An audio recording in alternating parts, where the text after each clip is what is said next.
وہ شادی تھی کہ موت کی نوید سنائی گئی تھی۔ بارات پورے زور و شور سے فیاض احمد کے گھر کے باہر ٹینٹ میں پہنچ چکی تھی۔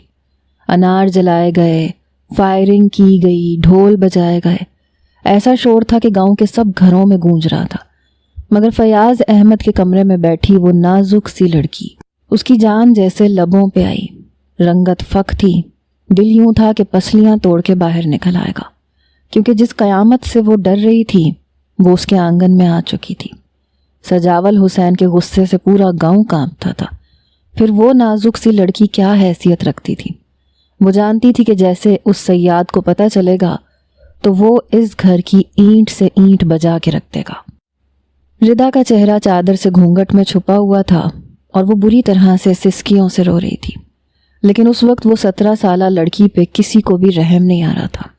وہ پوری کی پوری کپکپا رہی تھی جب مولانا صاحب نے اس سے تیسری بار پوچھا، ردا بنت فیاض احمد، کیا آپ کو سجاول حسین شاہ سکہ رائج الوقت حق مہر 5000 میں اپنے نکاح میں قبول ہے؟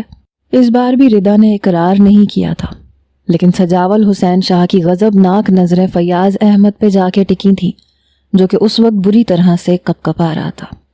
جھریوں سے بھرے چہرے پہ آنسو تواتر سے بہہ رہے تھے۔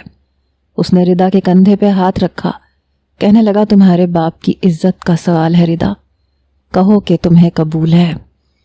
اپنے باپ کی عزت رکھنے کے لیے ردا نے روتے ہوئے کہا کہ اسے یہ نکاح قبول ہے۔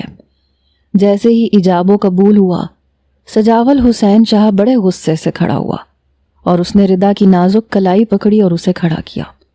اس سے پہلے کہ وہ بے دردی سے اسے اپنے ساتھ لے کے جاتا، فیاض احمد اس کے سامنے آ گیا، کہنے لگا، دیکھو میری بچی بے قصور ہے، اس کے ساتھ کوئی زیادتی مت کرنا۔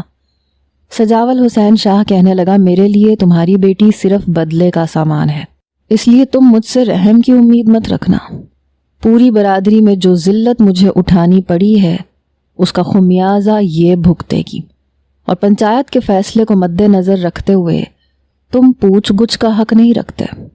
تم مجھ سے اپنی بیٹی کے معاملے میں کوئی سوال نہیں کرو گے۔ سمجھو کہ آج کے بعد تمہاری بیٹی تمہارے لیے مر گئی۔ یہ نہ سمجھنا کہ اس کی رخصتی ہو رہی ہے، یہ سمجھو کہ اس کا جنازہ اٹھ رہا ہے۔